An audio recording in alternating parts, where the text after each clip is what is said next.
Hello and welcome. I'm Saeed from storyplanet.net. Dive right into the essence of the most captivating books without reading them cover to cover.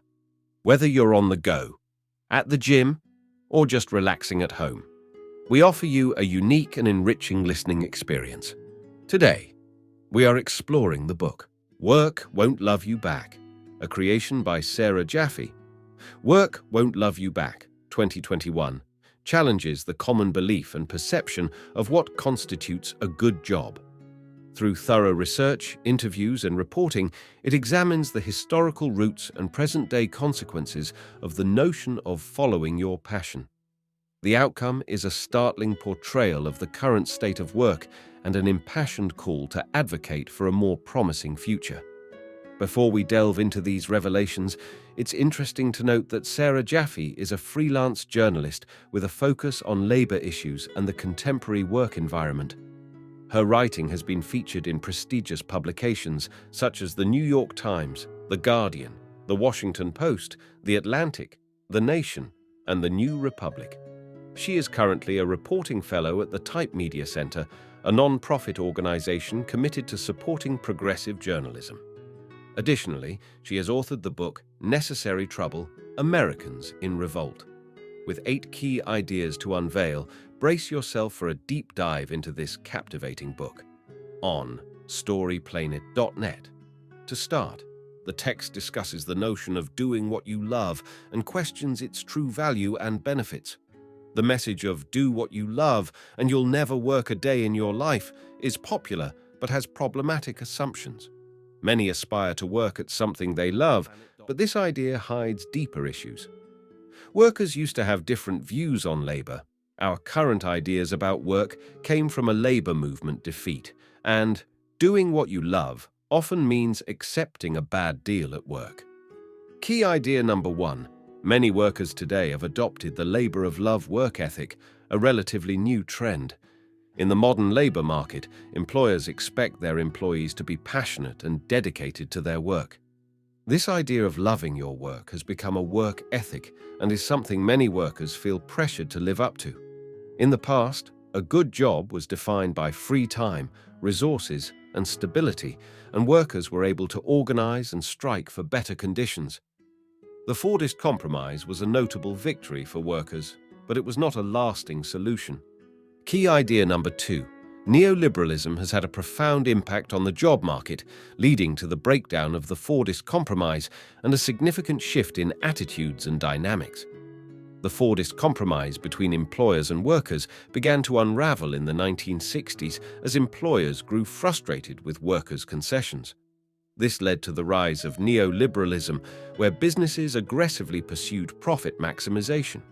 They crushed labor unions, defunded social welfare programs, and forced employees to work longer hours for less pay.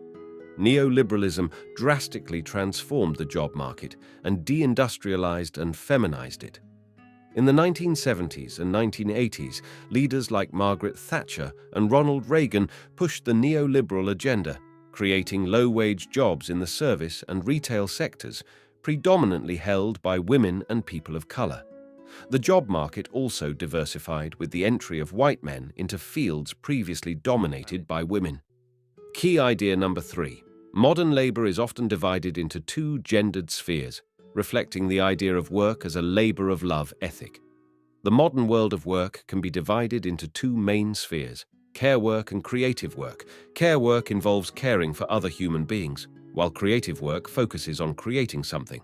Gender stereotypes have led to a division where women are mainly involved in care work and men dominate creative work. These stereotypes are not accurate and should not determine how work is categorized. Under the labor of love ethic, care work is seen as sacrificing for others, while creative work requires devotion to a craft. Key idea number 4. The labor of love ethic encourages people to work harder and longer, often without receiving fair compensation or benefits. The labor of love ethic justifies people working harder and longer for less money and benefits.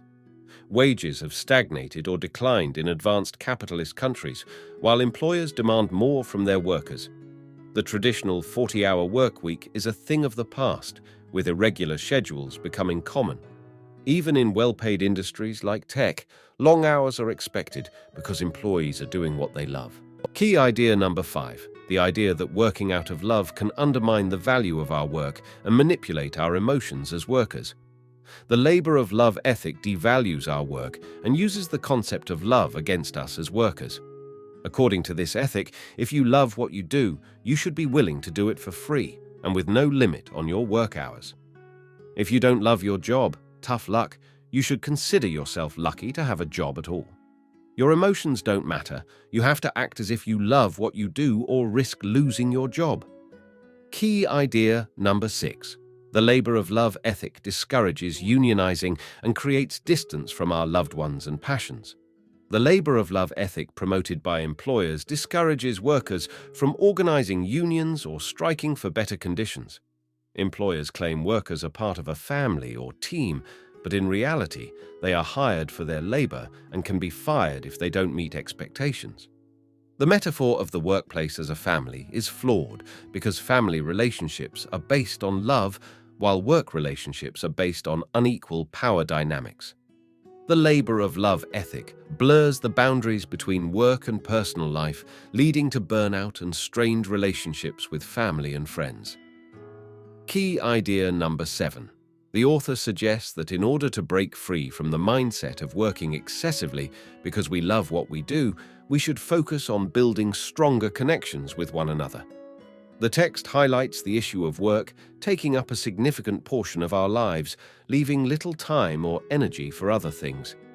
It suggests that many of us turn to work to fill the void, which traps us in a cycle. To break free, the key message is to reconnect with each other. Many of us try to fit in personal relationships in rushed sessions under the guise of financial transactions. The problem is that these brief encounters have replaced spending quality time together. The solution is to make more time for each other, but this is only possible if we work less and have better work conditions. Key idea number 8. The labor struggle remains ongoing. The key message of this text is that the labor struggle continues, with workers organizing and making demands to achieve shorter hours, higher pay, and better benefits. The Fordist compromise of the 20th century was a victory won through struggle, and while it had its limitations, it represented progress for some workers. Labor union membership is at all-time lows, but since the financial crisis of 2007-2008, more people are waking up to the inequalities of neoliberalism. There have been successful unionization drives, strikes, and legislative victories in various sectors, and activists are pushing for more radical reforms such as a universal basic income. The future is uncertain, but the struggle continues. In conclusion, the problem is the exploitation happening under the guise of loving what you do. Ideas, rhetoric, and tactics are used to manipulate us into accepting worse working conditions. This leads to burnout, loneliness, and prevents us from fully experiencing love for other aspects of life. Thank you for listening to this summary. If you enjoyed this exploration, we invite you to discover other fascinating books on storyplanet.net. Don't wait any longer. A multitude of books, stories, and knowledge await you there. See you soon on storyplanet.net.